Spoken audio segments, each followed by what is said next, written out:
Hello, YouTube. I'm Vince White. I'm an employment attorney, and we are answering publicly posted questions from YouTube users, getting folks the answers they need from an employment attorney. I am told I must remind you to like and subscribe. It helps us to help more people just like you. And we have a question here from YouTube user Meep Beep. Meep Beep. Great name. Love the name. All right, I'll read the question to the record, and we'll discuss and try to answer. It's a bit of a long question, and I think a bit of a long answer. I'm being honest with you. Okay, Meat Beep asked us, Vince, in past videos you stated that most people should determine a dollar amount and simply go after monetary damages in a lawsuit rather than non-monetary damages. It's a generalization, but okay. But I'm wondering if you can create a video that goes over what courts judges can actually enforce against an employer. For example, if I did not want a monetary judgment and instead wanted the court to force my employer to reinstate my job, would this be possible? I've seen this through the NLRB, which is the National Labor Relations Board, but not much else apart from that. If it is possible, can a court force the employer to reassign you to a manager of your choosing who you feel will be impartial, or tell the employer that they are aware that they fired you against the law and are effectively monitoring them to scare the shit out of them and get back in line? Is it possible for the court to force the employer to reassign you to the CEO if need be to ensure there's no further discrimination? I'm hoping you can do a video on non-monetary damages, what you've seen the court force out of an employer. If this is not possible, can you provide an explanation as to why? Okay. So what is and is not possible is very broad.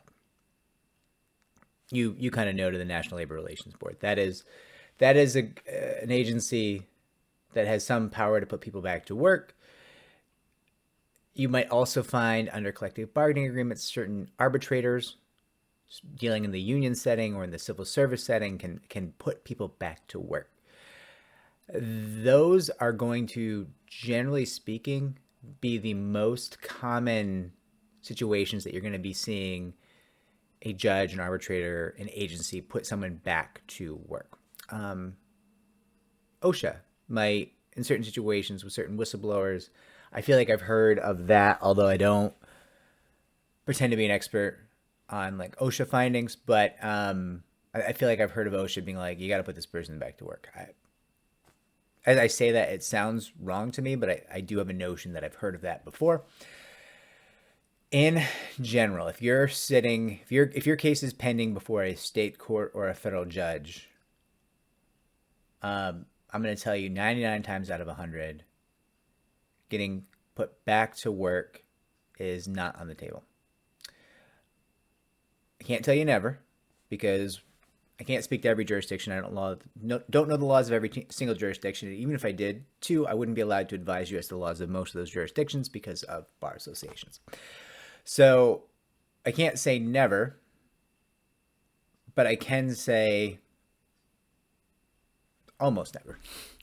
Will a state court judge or a federal judge hearing a wrongful termination suit or workplace discrimination suit or a workplace sexual harassment suit or even a retaliation suit, almost never will a judge, state court, federal court,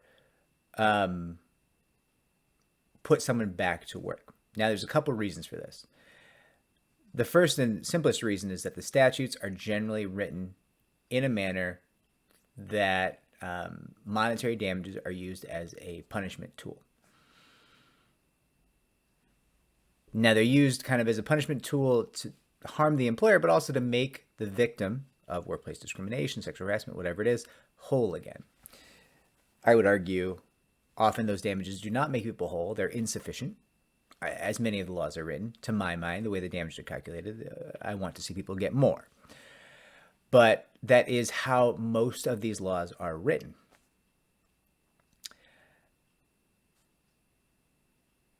The reason for this,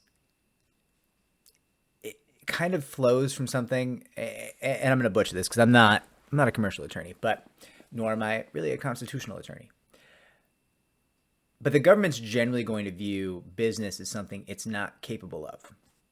And this is generally true, right? You'll look at what the government spends to get something done and what a business spends to get the same exact thing done, and you'll find that there's a huge gulf, a huge gap between what those two entities spend to get something achieved. And it's because government's not terribly efficient at doing almost anything. It's just not efficient. So our government is somewhat aware of this, and there's a tension in our government where they're becoming less aware of it today, and they think they can do everything like centrally planned, and the government should be in charge of everything, and that's a whole separate conversation. But generally speaking, when the laws were written that we're dealing with here, there was a general agreement, I think a bipartisan agreement, the government is not terribly good at business. We can juxtapose that against, say, China, which is a centrally planned economy where the government owns or is involved with every single business enterprise to some extent, varying extents, right? And that's going somewhat well for them, and also somewhat horribly, depending on who you ask. But it's not what we're doing, right? We have a separation of government from business, and a general belief that government involvement in business is inefficient and perhaps stifles creativity and competition and a bunch of other things. That was a wildly overgeneralized, simplified, and somewhat stupid, on my part, explanation of why the laws are the way they are. Basically, the legislature said, yeah, we're not good at this stuff, so judges just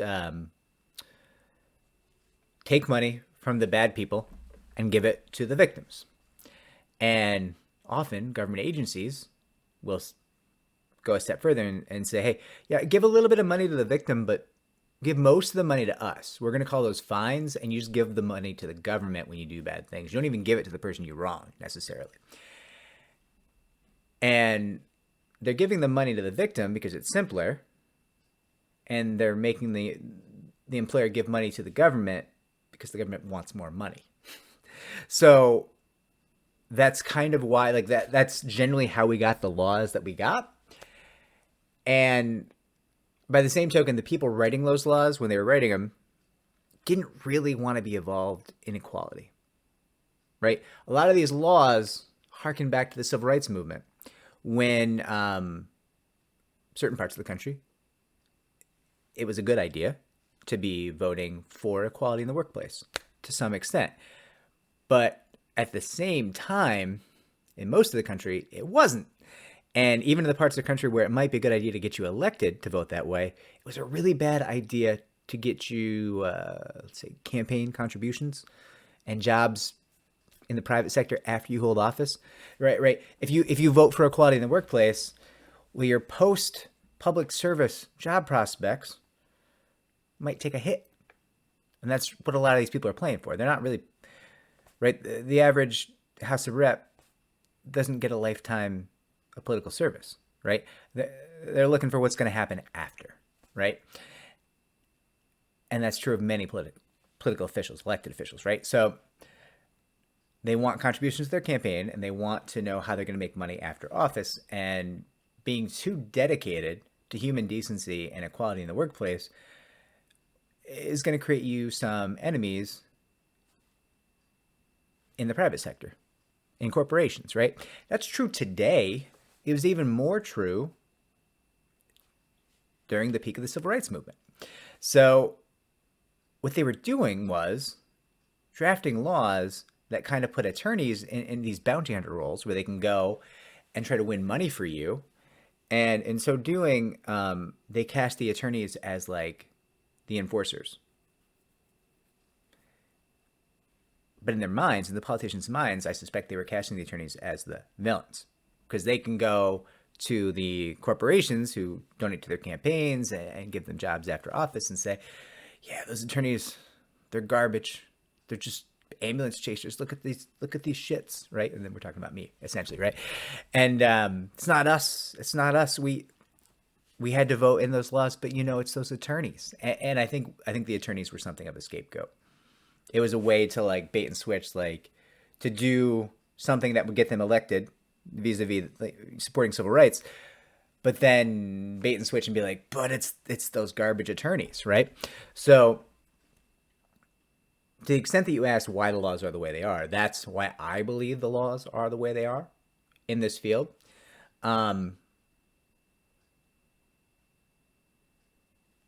and I hope this is responsive. Now, you also you said non-monetary damages in general. There's many different forms of non-monetary damages that don't include getting your job back, right? Like certainly there's a lot of things.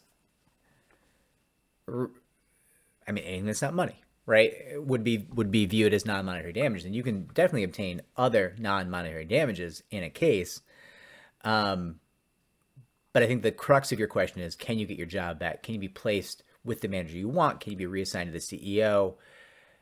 And I would say if you're in state or federal court on a workplace discrimination case, workplace sexual harassment, workplace retaliation, I would view that as incredibly unlikely. Now, it's possible you could settle for that. If you want, settlement's freeform. You could have a settlement discussion with your ex-employer or employer, whoever it is, the defendant, and talk about that as an option. And that's something that does routinely happen. Certainly, I've put people back in their jobs as a result of settlements, right? That happens. Not, I wouldn't say often, but it happens. It can happen. And in certain situations, it's more likely to happen than others. So, like, that is achievable. What you're talking about is achievable probably more in settlement than in state or federal court. Again, just remember, I'm exempting out from this conversation union arbitration, civil service hearings, oath hearings, NLRB, as you mentioned. Like, these are all things that are going to be a little bit separate, where people can get returned to their job. But those are, I think they comprise less than 15%. In terms of union and civil service, I think you're looking at like less than 15% of the employees in the U.S. Talking off the top of my head, I don't have those numbers in front of me, obviously. It's just most people aren't going to have those protections, and that is a very different process than what I think you're describing here. So I have rambled for far too long, and I hope I was responsive to your question. If I was, like and subscribe. If I wasn't, tell me how I failed you, and I will try to make a follow-up video doing a better job. And again, love that username, Meep Beep. Beep, beep.